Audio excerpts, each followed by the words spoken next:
నిన్న హర్యానా అలాగే జమ్మూ కాశ్మీర్ ఎన్నికలు కనుక చూసుకున్నట్టయితే ఇటు హర్యానాలో బీజేపీ గెలుపొందింది. అలాగే జమ్మూ కాశ్మీర్లో కాంగ్రెస్ కూటమి గెలుపొందింది. మనం చూసుకోవచ్చు హర్యానాలో హ్యాట్రిక్ కొట్టిందని చెప్పుకోవచ్చు. మూడోసారి విజయ దుందుబిని బీజేపీ మోగించింది. మొదటగా పేపర్లోని ప్రధాన అంశాలు చూద్దాం. ఈనాడు కనుక చూసుకున్నట్టయితే బీజేపీ హ్యాట్రిక్, ఎన్సీ మ్యాజిక్. హర్యానాలో మూడోసారి కమలం పాగా, జమ్మూ కాశ్మీర్ ఇండియా కూటమిదే. హర్యానాలో చతికిల పడిన కాంగ్రెస్, సీఎంగా నాయబ్ సింగ్ సైనినే. ఇక లోయలో ఎన్సీ విజయడంక, జమ్మూలో భాజపా హవా పెద్దగా ప్రభావం చూపని కాంగ్రెస్, పీడీపీ, ముఖ్యమంత్రిగా ఒమర్ అబ్దుల్లా. మనం చూసుకున్నట్టయితే నిన్న గనక ఇటు హర్యానాలో మూడోసారి కమలం పాగా వేసింది. అలాగే జమ్మూ కాశ్మీర్లో ఇండియా కూటమి విజయం సాధించింది. మనం చూసుకోవచ్చు ఏదైతే హర్యానాలో ఖచ్చితంగా కాంగ్రెస్ గెలుస్తుందని చెప్పి అనేక సర్వేలు చెప్పే, కానీ సర్వేల ఫలితాలు తారుమారయ్యి కమలం పార్టీ విజయ దుందుబిని మోగించింది. మనం చూసుకున్నట్టయితే ఈ మేరకు ఇటు ప్రధాని మోదీ కూడా వ్యాఖ్యానించారు. సుపరిపాలనకు హర్యానా పట్టం కట్టింది అంటూ కూడా ప్రధాని మోదీ వ్యాఖ్యానించడం జరిగింది. ఇక జమ్మూ కాశ్మీర్ లో మెరుగుపడినందుకు గర్వపడుతున్నానంటూ ఈ మేరకు ప్రధాని మోదీ వ్యాఖ్యానించడం జరిగింది. నెక్స్ట్ కనుక చూసుకున్నట్టయితే సర్టిఫికేట్ రద్దు ఒప్పందానికి విరుద్ధం, అప్పుడు పనులు పూర్తయ్యాయని ఇప్పుడు కాలేదంటారా? ఏకపక్షం అంగీకరించబోం, కాళేశ్వరం ఎస్ఈకి ఎల్ఎన్టీ లేఖ. ఏదైతే సర్టిఫికేట్ రద్దు చేస్తే ఒప్పందానికి విరుద్ధంగా మాట్లాడుతున్నారంటూ కూడా ఈ మేరకు అప్పుడు పనులు పూర్తయ్యాయని ఇప్పుడు కాలేదని ఎలా అంటారు అంటూ కూడా ఈ మేరకు కాళేశ్వరం ఎస్ఈకి ఎల్ఎన్టీ లేఖ రాసింది. నెక్స్ట్ కనుక చూసుకున్నట్టయితే ఉపాధ్యాయ కొలువుల్లో కొత్త అధ్యయనం, నేడు 10,006 మందికి నియామక పత్రాల అందచేత. కార్యక్రమానికి హాజరు కానున్న సీఎం రేవంత్ రెడ్డి. కోర్టు కేసులు, ఇతర సమస్యలతో 1,056 పోస్టులు పెండింగ్. ఏదైతే మనం చూసుకున్నట్టయితే ఉపాధ్యాయ కొలువులు కొత్త అధ్యయనం కూడా మొదలు కానున్నట్లుగా తెలుస్తుంది. నేడు కనుక 10,006 మందికి నియామక పత్రాలను అందజేయనున్నారు. అలాగే ఈ కార్యక్రమానికి రేవంత్ రెడ్డి హాజరు కానున్నట్లుగా కూడా తెలుస్తుంది. నెక్స్ట్ కనుక చూసుకున్నట్టయితే అదనపు కలెక్టర్ల విధులేంటో. నిర్దిష్ట జాబ్ చార్ట్ లేకుండానే నియామకం, కొత్త నియమావళి రూపకల్పనకు ప్రభుత్వ కసరత్తు. అలాగే సాయం ఆపితే మావోయిస్టులపై పోరు కష్టమే, కేంద్రానికి విన్నవించిన తెలంగాణ పోలీసులు. ఇక నెక్స్ట్ పేపర్ చూసుకుందాం. నెక్స్ట్ పేపర్ కనుక చూసుకున్నట్టయితే ఆంధ్రజ్యోతి కనుక చూసుకున్నట్టయితే కమలం ఖుషి, హర్యానాలో హ్యాట్రిక్ విజయం, జమ్మూ కాశ్మీర్లో గణనీయంగా సీట్లు. హంగ్ అంచనాలు తలకిందులు, జమ్మూ కాశ్మీర్ ఎన్సీ కాంగ్రెస్ కూటమికి పట్టం. ఇక ఎన్సీ 42, కాంగ్రెస్ 6, బీజేపీకి 29 సీట్లు. కాశ్మీర్ ముఖ్యమంత్రిగా ఒమర్ అబ్దుల్లా, హర్యానా సీఎంగా నాయబ్ కొనసాగింపు. ఇక కార్యకర్తల కృషి వల్లే ఈ విజయం, ప్రధాని మోదీ. కాంగ్రెస్ కు పలు రాష్ట్రాల్లో నో ఎంట్రీ బోర్డు నడ్డా. అరంగేట్రంలో వినేష్ ఫోగట్ ఉత్కంఠ విజయం. హర్యానా, కాశ్మీర్ పై ఎగ్జిట్ పోల్స్ అన్ని తప్పు. హర్యానా ఫలితాల్ని ఆమోదించాం, ప్రజల ఆకాంక్షలకు భిన్నమైన ఫలితం ఇది. ఇక రౌండ్ల వారి ఫలితాల వెల్లడిలో తీవ్ర జాప్యం, ఈవీఎంల బ్యాటరీ ఛార్జింగ్లోనూ తేడాలు ఉన్నాయి. మేము గెలిచిన స్థానాల్లో 60 నుంచి 70%, బీజేపీ గెలిచిన అన్ని చోట్ల 99% ఛార్జింగ్. ఇది ఎలా సాధ్యమైంది? ఈసీ వద్దకు వెళ్తామంటూ కూడా ఇటు కాంగ్రెస్ నేతలు జయరాం రమేష్, ఇటు పవన్ ఖేరా కూడా వ్యాఖ్యానించడం జరిగింది. ఏదైతే హర్యానా ఫలితాలని ఆమోదించమంటూ కూడా ఇటు కాంగ్రెస్ పార్టీ వ్యతిరేకిస్తుంది. అలాగే మేము పోటీ చేసిన చోట ఈవీఎంల ఛార్జింగ్ 70% ఉంది, కానీ ఏదైతే బీజేపీ గెలిచిన చోట్ల మాత్రం ఖచ్చితంగా 90% వరకు 99% వరకు ఛార్జింగ్ ఉంది. దీనివల్లే ఫలితాలు తప్పు వచ్చాయి, ఖచ్చితంగా ఈసీ దగ్గరికి వెళ్తామంటూ కూడా ఈ మేరకు అక్కడ కాంగ్రెస్ పార్టీ నాయకులు చెప్పడం జరుగుతుంది. నెక్స్ట్ కనుక చూసుకున్నట్టయితే ఇటు ప్రభుత్వ వ్యతిరేకతను అధిగమించి వరుసగా మూడోసారి విజయం. హర్యానాలో 90 సీట్లకు గాను 48 స్థానాల్లో బీజేపీ గెలుపు, 37 స్థానాల్లో సరిపెట్టుకున్న కాంగ్రెస్. ఒక్క సీటు సాధించని ఆప్. ఇక ఓట్ల లెక్కింపుతో తొలుత కాంగ్రెస్ చూడు, తర్వాత పుంజుకున్న బీజేపీ. కాంగ్రెస్ భస్మాసుర హస్తం, ఖచ్చితమనుకున్న గెలుపు వర్కపోరుతో దూరం. ఇక జాట్లు హస్తం వైపు మొగ్గు చూపడంతో బీజేపీ వైపుకు జాతరేతర వర్గాలు. ఇక నెక్స్ట్ కనుక చూసుకున్నట్టయితే వర్గీకరణపై ఏకసభ్య కమిషన్, సుప్రీంకోర్టు లేదా హైకోర్టు రిటైర్డ్ జడ్జి సారథ్యంలో ఏర్పాటు చేయాలి. న్యాయపరమైన చిక్కులు లేకుండా ఉండటానికే కమిషన్. 2011 జనాభా లెక్కల ఆధారంగా ఎస్సీ వర్గీకరణ, ప్రభుత్వానికి మంత్రివర్గ ఉపసంఘం సిఫార్సులు. 4వ సమావేశంలో పలు అంశాలపై చర్చ. ఉపసంఘానికి 1082 ప్రజా వినతులు. పంజాబ్, తమిళనాడులో బృందాల అధ్యయనం. ఇక త్వరలో జిల్లాల పర్యటన. మంత్రి ఉత్తమ్ కుమార్, బీసీల సామాజిక ఆర్థిక సర్వే చేయాలి. ఇక హైకోర్టు నిర్దేశించిన గడువులోగా పూర్తి చేయాలి. ప్రభుత్వానికి మంత్రివర్గ ఉపసంఘం సిఫార్సు. ఏదైతే మనం చూసుకున్నట్టయితే వర్గీకరణపై ఏకసభ్య కమిషన్ ఏర్పాటు చేయాలంటూ కూడా ఇటు నిన్న మంత్రివర్గ ఉపసంఘం సిఫార్సు చేసింది ప్రభుత్వానికి. అలాగే చూసుకోవచ్చు సుప్రీంకోర్టు లేదా హైకోర్టు రిటైర్డ్ జడ్జి సారథ్యంలో ఏకసభ్య కమిషన్ ఏర్పాటు చేయాలంటూ కూడా ఈ మేరకు వ్యాఖ్యానించింది. ఇక నెక్స్ట్ కనుక చూసుకున్నట్టయితే పారిశ్రామికవేత్తలకు అభివృద్ధి కేంద్రం. అహ్మదాబాద్ సంస్థ సాయంతో నిర్వహణ. 4 ఏళ్లలో 50,000 మందికి శిక్షణ లభ్యం. ఇక 6 నెలల పాటు అండగా అభివృద్ధి కేంద్రం. ఇక నెక్స్ట్ కనుక చూసుకున్నట్టయితే నష్టపోనివ్వం. ప్రత్యామ్నాయ నివాసాలు కల్పిస్తాం, సామాన్య ప్రజలకు, బడుగు బలహీన వర్గాల వారికి నష్టం జరగకుండా చర్యలు, వర్షాలు వరదలతో ఇటు హైదరాబాద్లో వచ్చే కల్లోలాన్ని అరికట్టాలంటే కూల్చివేతలు తప్పవు. అసదుద్దీన్కు స్పష్టం చేసిన రేవంత్ రెడ్డి ఢిల్లీలో సీఎంను కలిసిన ఎంఐఎం అధినేత. అయితే మనం చూసుకున్నట్టయితే నిర్వాసితులను నష్టపోమంటూ కూడా ఇటు సీఎం రేవంత్ రెడ్డి వ్యాఖ్యానించడం జరిగింది. సామాన్య ప్రజలకు, బడుగు బలహీన వర్గాల వారికి నష్టం కలగకుండా చర్యలు తీసుకుంటాం, వర్షాలు వరదలతో హైదరాబాద్లో వచ్చే కల్లోలాన్ని అరికట్టాలంటే కూల్చివేతలు తప్పవు అంటూ కూడా హైడ్రా విషయం గురించి వ్యాఖ్యానిస్తూ ఈ మేరకు సీఎం రేవంత్ రెడ్డి వ్యాఖ్యానించడం జరిగింది. అలాగే కొత్త టీచర్లకు నియామక పత్రాలు సీఎం చేతుల మీదుగా నేడు ఎల్బీ స్టేడియంలో అభ్యర్థులను రప్పించేందుకు ఉచిత బస్సులు. ఇక మొత్తం 11,062 పోస్టులు, ఒక 10,006 పోస్టుల భర్తీ. ఇక విద్యుత్ శాఖలో ఖాళీలపై త్వరలోనే భారీ నోటిఫికేషన్, ఈ నెలలోనే స్కిల్ వర్సిటీలో కోర్సులు. ఇక నెక్స్ట్ కనుక చూసుకున్నట్టయితే ఏపీకి బుల్లెట్ ట్రైన్, బెంగళూరు, చెన్నై, హైదరాబాద్, అమరావతిని కలుపుతూ ప్రత్యేకంగా రైల్వే ట్రాక్ పూర్తి ప్రతిపాదనల తర్వాత ప్రకటన. ఇక ప్రయాణంలో తోడు నీడగా హైవేల వెంట ఫుడ్ కోర్టులు, ట్రామా సెంటర్లు, ఫార్మసీలు, రిపేర్ షాపులు, ఏటీఎంలు. ఇక నెక్స్ట్ కనుక చూసుకున్నట్టయితే కుటుంబ గౌరవానికి భంగం కలిగింది, మంత్రి వ్యాఖ్యలతో అంతులేని మనోవేదన, ఆమె క్షమాపణ కోరలేదు, వ్యాఖ్యల్ని వెనక్కి తీసుకోలేదు. సినీ పరిశ్రమను లక్ష్యంగా చేసుకున్నారు. క్రిమినల్ పరువు నష్టం కేసులో నాగార్జున, సుప్రియ వాంగ్మూలం. ఇక అమలా, నాగచైతన్యతో కలిసి నాంపల్లి కోర్టులో హాజరు, తదుపరి విచారణ రేపటికి వాయిదా. ఇక నెక్స్ట్ పేపర్ చూసుకుందాం. నెక్స్ట్ పేపర్ చూసుకున్నట్టయితే వెలుగు గనక చూసుకున్నట్టయితే కాశ్మీర్లో కూటమి మ్యాజిక్, ఊహించని ఫలితాలు, సర్వేలు ఉల్టా పల్టా. ఇక హర్యానాలో 48 సీట్లతో మళ్లీ పవర్లోకి బీజేపీ. ఏదైతే గత 2 పేపర్లో ఏదైతే ఉందో అంశం, అయితే కాశ్మీర్లో మనం చూసుకోవచ్చు జమ్మూ కాశ్మీర్లో కూటమి గెలిచింది. అలాగే గనక హర్యానాలో చూసుకున్నట్టయితే హర్యానాలో ఇటు బీజేపీ ఊహించని విధంగా సర్వేలకు కూడా షాక్లు ఇస్తూ ఇటు బీజేపీ విజయదూదబిని మోగించింది. నెక్స్ట్ చూసుకోవచ్చు, ఈ నెలాఖరులో అసెంబ్లీ కొత్త రెవెన్యూ చట్టాన్ని ఆమోదించే అవకాశం, మూసి ప్రక్షాళన, హైడ్రా, రైతు భరోసా తదితర అంశాలపై చర్చ, దసరా తర్వాత కేబినెట్ మీటింగ్ పెట్టి నిర్ణయం తీసుకునే ఛాన్స్. అయితే ఈ నెలాఖరులో అసెంబ్లీ సమావేశం నిర్వహించే అవకాశం ఉంది. ఈ నేపథ్యంలోనే కొత్త రెవెన్యూ చట్టాన్ని, అలాగే మూసి ప్రక్షాళన, హైడ్రా, రైతు భరోసా తదితర అంశాలపై చర్చ జరగనున్నట్లుగా తెలుస్తుంది. ఇక కొత్త రెవెన్యూ చట్టాన్ని ఆమోదించే అవకాశం ఉన్నట్లుగా కూడా తెలుస్తుంది. ఇక రాష్ట్ర స్క్రాప్ పాలసీ, వెహికల్స్ స్వచ్ఛందంగా ఇస్తే ట్యాక్స్ మినహాయింపు, మంత్రి పొన్నం. ఇక మనం చూసుకున్నట్టయితే రాష్ట్రంలో ఏదైతే పాత వాహనాలు కనుక ఉంటే 15 ఏళ్ల లోపు పైబడిన వాహనాలను స్క్రాప్కి వేసుకోవచ్చు అంటూ కూడా మంత్రి పొన్నం చెప్పడం జరిగింది. ఇక నెక్స్ట్ చూసుకుందాం, 90,000 మంది సిబ్బంది, నెల రోజులు కులగన్న సర్కారుకు ఏర్పాట్లు. ఇక గైడ్లైన్స్ తుదశకు చేరుకున్న కసరత్తు, జీడీఏ, పిఆర్, రెవెన్యూలో ఏదో ఒక శాఖకు బాధ్యతలు అప్పగించే అవకాశం, ఎస్సీ వర్గీకరణపై జ్యుడిషియల్ కమిషన్, అడ్వకేట్ జనరల్ సూచనలతో ఏర్పాటు, విద్యుత్ శాఖలో ఉద్యోగాలు భర్తీ చేస్తాం, 2 నెలల్లో నోటిఫికేషన్ ఇస్తాం బట్టి. ఇక దీనిపై పూర్తి విశ్లేషణ మనకు అందించడానికి మనతో పాటు సిద్ధంగా ఉన్నారు సీనియర్ రాజకీయ విశ్లేషకులు కృష్ణమూర్తి గారు. వారితో మాట్లాడతాం. కృష్ణమూర్తి గారు చెప్పండి, మనం చూసుకున్నట్టయితే నేను ఏదైతే హర్యానా, జమ్మూ కాశ్మీర్ ఫలితాలు చూసుకోవచ్చు, ఏదైతే హర్యానా విషయానికి మొదటగా వద్దాం. హర్యానాలో చూసుకున్నట్టయితే ఖచ్చితంగా కాంగ్రెస్ గెలిచి తీరుతుంది అంటూ కూడా అనేక సర్వే సంస్థలు చెప్పాయి. కానీ మనం చూసుకున్నట్టయితే ఊహించని విధంగా అక్కడ బీజేపీ గెలుపొందింది. అయితే బీజేపీ 3వ సారి కూడా హ్యాట్రిక్ కొట్టింది అనుకోవచ్చా? వరుసగా 3సార్లు గెలిచిన బీజేపీ హ్యాట్రిక్ కొట్టినట్టే. ఇక్కడ సర్వే సంస్థలు మరోసారి బోల్తాబాటాయని చెప్పారు. తెలంగాణ జరిగేటప్పుడు కూడా సర్వే సంస్థలు కర్ణాటకలో మాత్రమే కొన్ని సక్సెస్ అయ్యాయి. కానీ లోక్సభ ఎన్నికల సందర్భంగా వచ్చినటువంటి సర్వేలు కానీ, తెలంగాణ ఎలక్షన్లు, అసెంబ్లీ జరిగినటువంటి ఎలక్షన్ సర్వేలు కానీ కొంత బోల్తాబాయి. అంటే దీన్ని బట్టి మనకు అర్థమవుతుంది ఏంటంటే ప్రజల నాడి గుర్తుబాటు నుంచి కొంత ఇబ్బంది. ప్రజలు చాలా వివేకయ్యారు. అంటే వాళ్ళు ఎవరికి ఓటేస్తున్నారు, ఎవరికి వేయాలి అనుకుంటున్నారు, వాళ్ళ అభిప్రాయం ఏంటిది, వాళ్ళ యొక్క నిర్ణయం ఏంటిది అని బహిర్గతం చేసేందుకు వాళ్ళు ఇష్టపడతారు. మామూలుగా సర్వే సంస్థలు ఎట్లా చేస్తాయి, అభిప్రాయాన్ని తీసుకొని వాళ్ళ యొక్క టీంలో వెళ్ళి అభిప్రాయాలు తీసుకొని ఆ వేర్వేరు సందర్భాల్లో వేరువేరుగా అంశాల మీద ప్రస్తావన తీసుకొచ్చి అప్పుడు ఎలక్షన్ తీసుకొచ్చి అప్పుడు మాట్లాడే అవకాశం. కానీ ప్రజలు దాన్ని కూడా ఒక్కొక్కటి విషయం స్పష్టమైంది. సర్వేల పేరుతో కొంతమంది వ్యాపారం మొదలుపెట్టి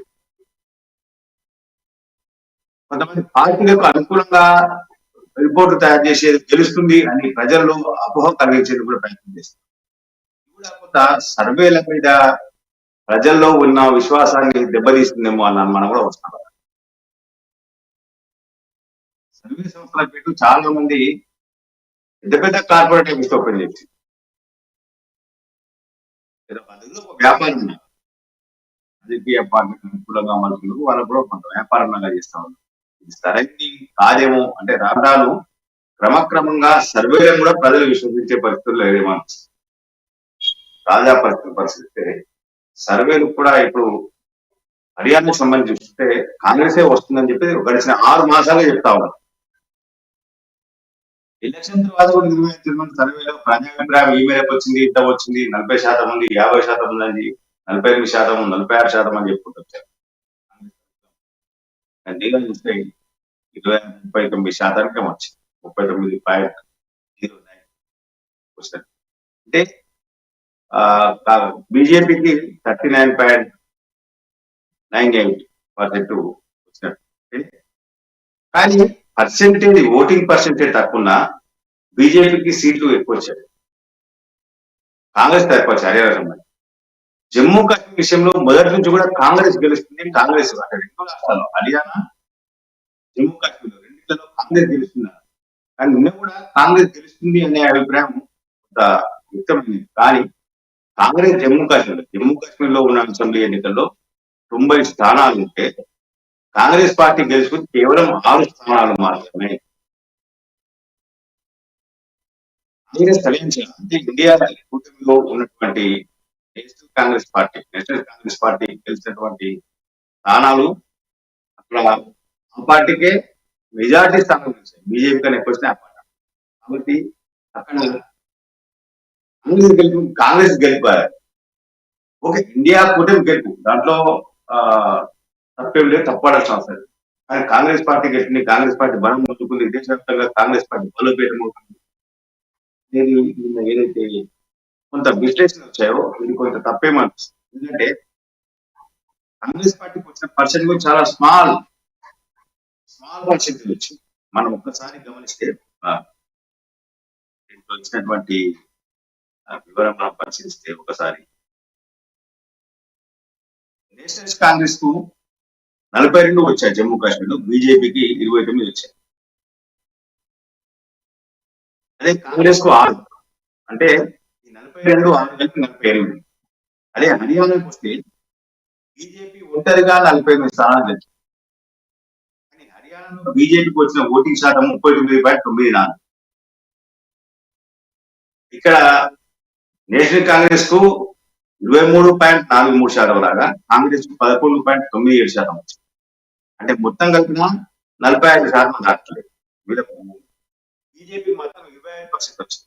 ఇక్కడ కాంగ్రెస్ కు 39 హర్యానాలో 39.9% వచ్చింది. అంటే ఓటింగ్ పర్సెంట్ చూసినా ఏం చూసినా కాంగ్రెస్ కు బీజేపీ కన్నా ఎక్కువ ఎక్కడ పెరిగారు. మనం చూసుకున్నట్టయితే ఫస్ట్ నుంచి కూడా ఇటు జమ్మూ కాశ్మీర్ లో మనం చూసుకోవచ్చు, ఫస్ట్ నుంచి జమ్మూ కాశ్మీర్లో హంగ్ వస్తుంది అన్న సందర్భాలు ఎదురైనాయి. అయితే సర్వే సంస్థలు కూడా హంగ్ వస్తుందనే చెప్పారు. మనం చూసుకోవచ్చు, ఇక్కడ చూస్తే మీరు అన్నట్టు కూడా ఇటు కాంగ్రెస్ ఓటింగ్ చూస్తే చాలా వరకు పడిపోయింది, కానీ బీజేపీది పెరిగింది. దీన్ని ఏ విధంగా చూడొచ్చు అంటారు? హంగ్ వస్తుందని అనుకున్నప్పుడు ఎందుకు హంగ్ రాకుండా ఒక స్పష్టమైన ఫలితం వచ్చినట్టుగా కూడా కనిపిస్తుంది. ఇటు కూటమి గెలిచింది, కానీ మీరు అన్నట్టుగా కాంగ్రెస్ కి ఓట్లు తగ్గడం, బీజేపీకి పెరగడం, దీన్ని ఏ విధంగా చూడొచ్చు అంటారు? సర్వే సంస్థలు బోల్తా పడ్డాయి అన్ని. ఈ సంస్థ ఆ సంస్థ అనేది సర్వే సంస్థ అన్ని కూడా బోల్తా పడ్డాయి. మరి వాళ్ళు సర్వేలు ఏ రకంగా చేశారు? నిజంగా శాస్త్రీయంగా చేశారా, లేకపోతే చౌచౌగా చేశారా అనేది కొంత వాళ్ళ సర్వేలను బట్టి వాళ్ళ యొక్క పని విధానాన్ని బట్టి వాళ్ళ ఆత్మ పరిచయం తీసుకోవాల్సి ఉంది. వాళ్ళు ఒక మరి వచ్చే ఎన్నికల్లోనే వాళ్ళు కొంచెం జాగ్రత్త తీసుకుంటే బాగుంటుంది మాట. కానీ ఇక్కడ సర్వే సంస్థలు జమ్మూ కాశ్మీర్ విషయంలో కానీ హర్యానా విషయంలో సర్వే సంస్థలు మొత్తం బోల్తా పడ్డాయని చెప్పచ్చు, ఇక్కడ లేదు. అయితే నిన్న పొద్దుటి నుంచి కూడా ఫలితాలు వచ్చిన మొదటి కొంత ఫస్ట్ 1-2 అవర్స్ లో హర్యానాలో కాంగ్రెస్ వస్తుంది అనేది కొంత మెజారిటీగా చెప్పారు. వాస్తవానికి కాంగ్రెస్ పార్టీ తెలివిగా దూసిపోయింది ఫస్ట్ 1-2 రౌండ్లలో. ఆ తర్వాత పూర్తి స్థాయిలో చర్చపడ్డాయి. కాంగ్రెస్ పార్టీ హర్యానాలో వచ్చేస్తుంది అన్న వచ్చినటువంటి కొంత అంటే మొదటి 2 అవర్లలో అయిపోయింది. బీజేపీ పరిస్థితి అయిపోయింది. బీజేపీ జాతీయ స్థాయిలో కూడా రాదు. సర్వే సంస్థలు ఇటీవల కొంత సర్వే సంస్థల నిర్వాహకులు ఇంటర్వ్యూస్ ఏమో చెప్పారు, బీజేపీకి కాలం చెల్లింది రాబోయేంత కాంగ్రెస్ పార్టీ.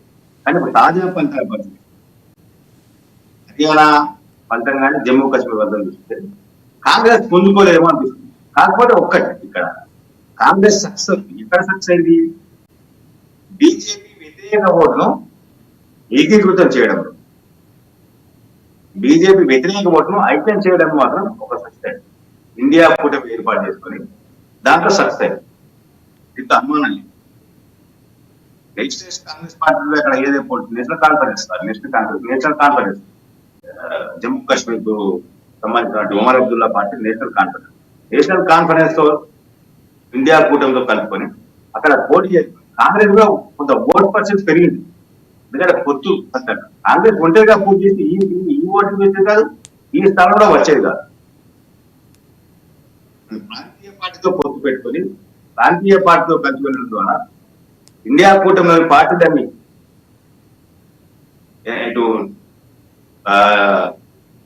కాంగ్రెస్ కూటమికి ఇండియా కూటమికి మద్దతు పలకాలని అక్కడ ప్రజలకు అభ్యర్థించడం ద్వారా నేషనల్ కాన్ఫరెన్స్ తో కలిసి చేయడం ద్వారా ఈ స్థాయి వచ్చింది.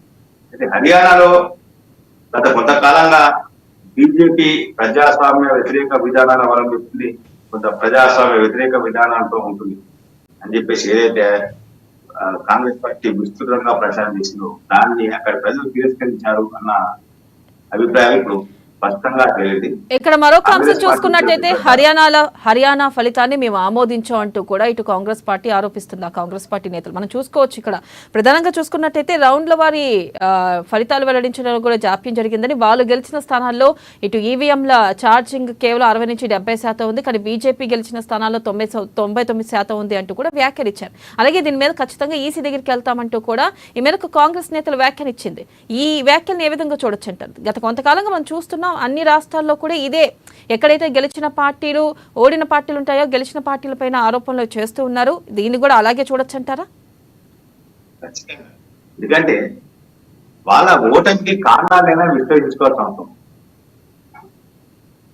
మనం ఎక్కడ ప్రచారంలో లోపం వచ్చిందా, అభ్యర్థుల ఎంపికలో లోపం వచ్చిందా, లేకపోతే మన మేనిఫెస్టోలో ఏమైనా వచ్చిందా, లేకపోతే ప్రజాభిప్రాయాన్ని ఏ రకంగా ఉంది, వాళ్లకు అనుకూలంగా మనం పార్టీని తీసుకెళ్లలేకపోయామా అనే విషయాలను పక్కకు పెట్టినట్టు రాజకీయ పార్టీ ఈ పార్టీ ఆ పార్టీ లేదు. కాంగ్రెస్ గెలిస్తే బీజేపీ అంటుంది, బీజేపీ గెలిస్తే కాంగ్రెస్ అంటుంది, రెండు పార్టీలు గెలిస్తే ఇంకో పార్టీ ఉంటుంది. కర్ణాటకలో కాంగ్రెస్ పార్టీ గెలిచింది, అప్పుడు ఈవీఎం మంచి. తెలంగాణలో కాంగ్రెస్ పార్టీ గెలిచింది, అప్పుడు ఈవీఎం మంచి. హర్యానాలో కాంగ్రెస్ పార్టీ ఓడిపోయింది, అప్పుడు ఈవీఎం చెడ్డి, ఎలక్షన్ కమిషన్ సరిగా పనిచేయలేదు. ఇదే ఎక్కడ ఓటమి ఉందో అక్కడ ఈవీఎంలు అడ్డం వస్తుంది, ఈవీఎం సాగ్గా మారుతా ఉన్నాయి, ఎలక్షన్ కమిషన్ సాగ్గా మారుతా ఉన్నాయి. కాబట్టి వీళ్ళు గ్రహించాల్సిన అవసరం ఏంటంటే మన లోపం ఎక్కడ ఉన్నది. హర్యానాలో అన్ని సర్వీస్ అవుతుంది అన్ని చెప్పాడు కరెక్టే, కానీ మన ప్రజాఫలితం రాలేదు. ఈవీఎంలో మన ఫలితం వ్యతిరేకంగా వచ్చింది, అంత మాత్రం ఈవీఎం తప్పటి ఎట్లా ప్రజాభిప్రాయాన్ని గ్రహించాల్సిన అవసరం ఉంది. అంటే ప్రజాతీర్పును వ్యతిరేకిస్తున్నారా? మరి వ్యతిరేకిస్తే తెలంగాణలో ఎందుకు వ్యతిరేకించట్లేదు? ఎస్ మేము కాదు ఇంకోసారి లెక్క పెట్టుకున్నా, మేము తెలిసినా సరే ఈవీఎం లేదు తప్పు చేస్తున్నాం, మేము వ్యతిరేకించినాం, మళ్ళీ పెడతామంటున్నారా? కర్ణాటకలో మీరు గెలిచిన చోట అంటున్నారా? 26 స్థానాల్లో అక్కడ హర్యానాలో గెలిచారు, మరి ఆ స్థానంలో మళ్ళీ తిరిగి పోలింగ్ పెట్టండి అని చెప్తున్నారా? ఒక శాఖ అంటే ఓడిపోవడానికి కారణాలను వాళ్ళు అప్పటికప్పుడు చెప్పలేక విశ్లేషించుకోలేదు, ఈవీఎంలను అడ్డం పెట్టుకోలేదు. ఈవీఎంలతో ఒక వాళ్ళ మీద ఈవీఎంల మీద ఎలక్షన్ కమిషన్ నిందలు వేసి అప్పటి తాత్కాలిక ఉపశమనం పొందే ప్రయత్నాలు చేస్తాం. తాత్కాలిక ఉపశమనం కంటే శాశ్వత ఉపశమనం దిశగా ఆలోచన చేస్తే బాగుంది కాంగ్రెస్ పార్టీ. అంటే ఏ పార్టీ అసలు ఏపీలో వైఎస్ జగన్మోహన్ రెడ్డి ఓడిపోయారు. వాళ్ళు మొన్న ఓడినప్పుడు అదే చెప్పారు, ఈవీఎం తప్పున్నది, ట్యాంపరింగ్ జరిగింది, చంద్రబాబు నాయుడు మ్యానిపులేట్ చేశారు, ఓటింగ్ పర్సెంటేజ్ తక్కువ వచ్చింది, ఇంకే తక్కువ వచ్చింది చెప్పారు.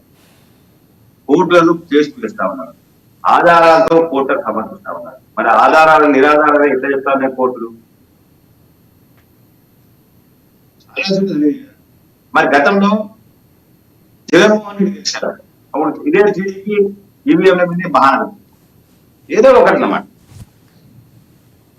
అప్పటికప్పుడు మా తీరు మేము చేసేటువంటి పనులు ప్రజలకు నచ్చలేదు కాబట్టి మేము తిరస్కరించారు. మేము భవిష్యత్తులో దీన్ని సరిదిద్దుకునే ప్రయత్నం చేస్తామని ఎవరు చెప్పరు. అది రాజకీయ నాయకులు వాళ్ళకు ఒక అహం అనేది అడ్డొస్తుందేమో అని మనం ఈవీఎం పెట్టుకొని ఈవీఎం జపం నెట్టి బ్యాలెట్ తీసేయాలంటారు. బ్యాలెట్ పెట్టాలి, తీసేయాలి. మరి ఇదే ఈవీఎంలను కాంగ్రెస్ పార్టీ హామీగా అమలు తీసుకొచ్చింది. కాంగ్రెస్ పార్టీ విస్తృతంగా ప్రచారం చేసి ఈవీఎంలను వినియోగించుకున్నామని చెప్పి ప్రజలు అవగాహన కలిపి కాంగ్రెస్ పార్టీ ఏదా? మరి ఇవన్నీ కూడా ఆలోచన చేద్దాం. రేపు బీజేపీ ఓడిపోయినా బీజేపీ ఇదే చెప్పే అవకాశం ఉంది. ఏదో ఈవీఎంల గోల్మాల్ జరిగింది అని చెప్పే అవకాశం ఉంది. కానీ ఈవీఎంలపై బహాన పెట్టకుండా రాజకీయ పార్టీ ఓటమి మీద సరైన విశ్లేషణ తీసుకొని భవిష్యత్తులో జరిగే రాష్ట్రాల ఎన్నికలు కానీ మిగతా ఎన్నికలు పార్టీల పరంగా ఏ ఎన్నికలు జరిగినా ఏ వ్యూహంతో వెళ్ళాలి, ఏ రకంగా ముందుకు వెళ్ళాలి, విజయం సాధించాలి, విజయ లక్ష్యం కోసం ఏ రకంగా పోరాడాలి అన్న అంశం మీద ప్రధానంగా ఫోకస్ పెడితే బాగుంది.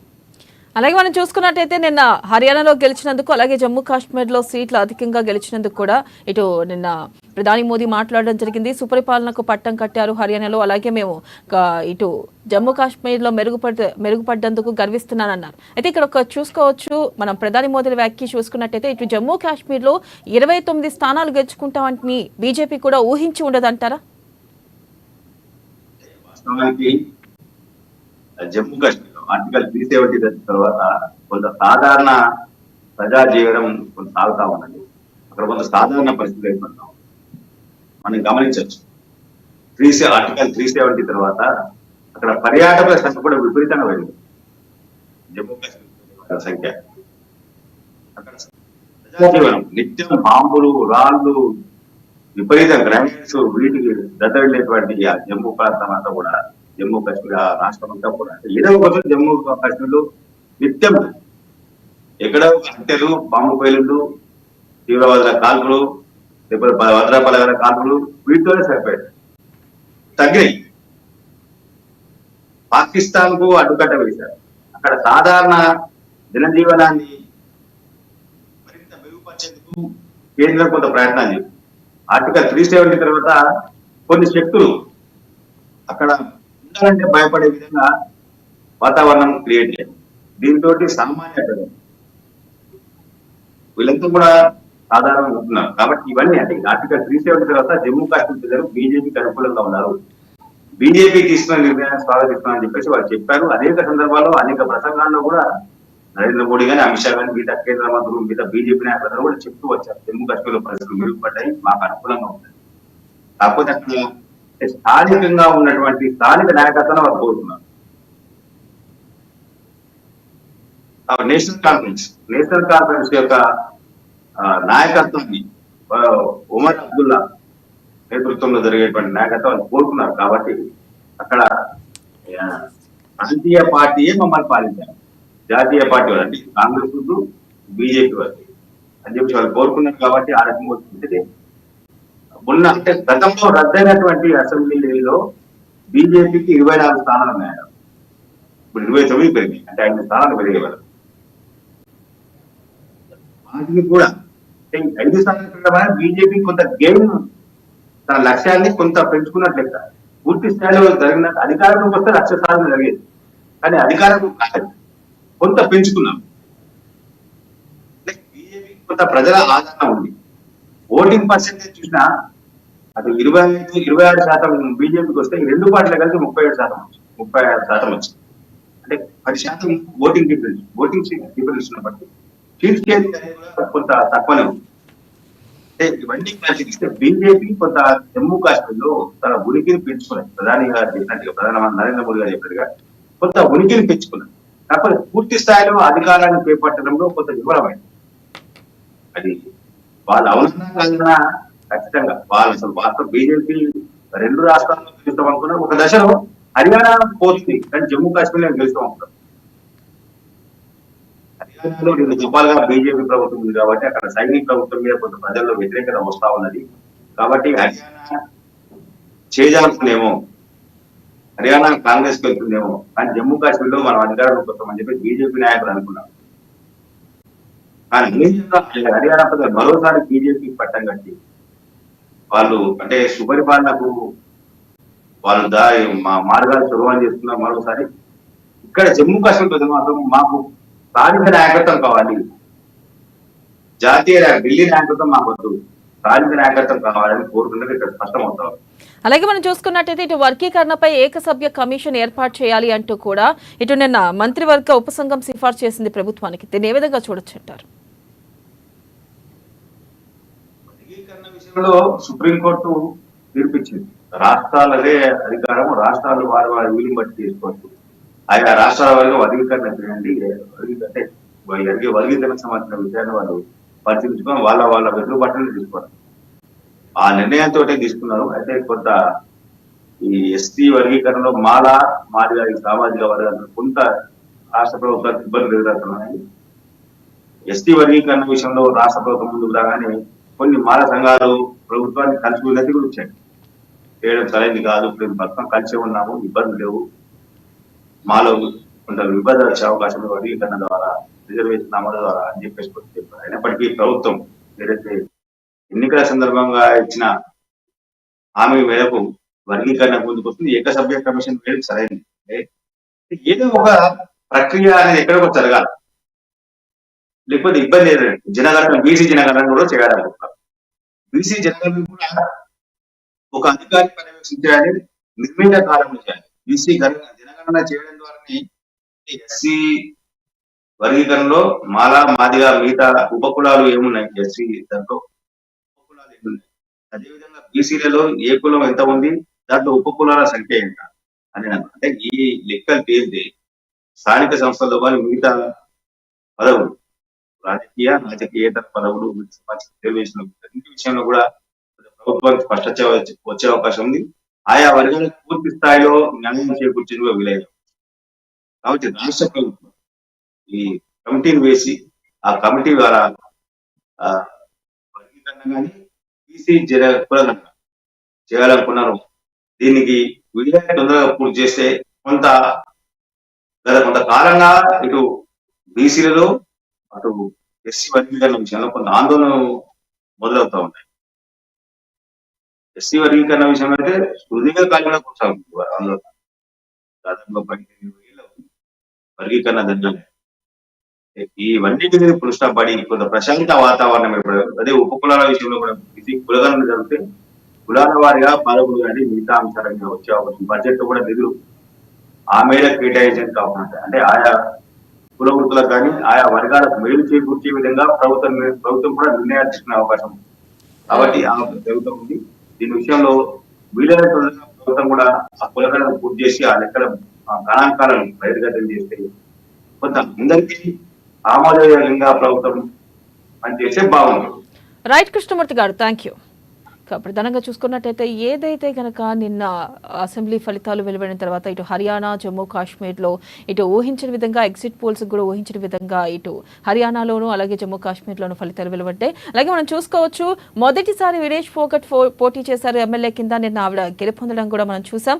అలాగే ఫలితాలు కూడా ఊహించిన విధంగా తారుమారయ్యి ఒక చోట మనం చూసుకోవచ్చు జమ్మూ కాశ్మీర్లో హంగ్ వస్తుంది అనుకున్నారు. అలాగే ఇక్కడ చూసుకున్నట్టే హర్యానాలో ఖచ్చితంగా కాంగ్రెస్ గెలుస్తుందన్నారు.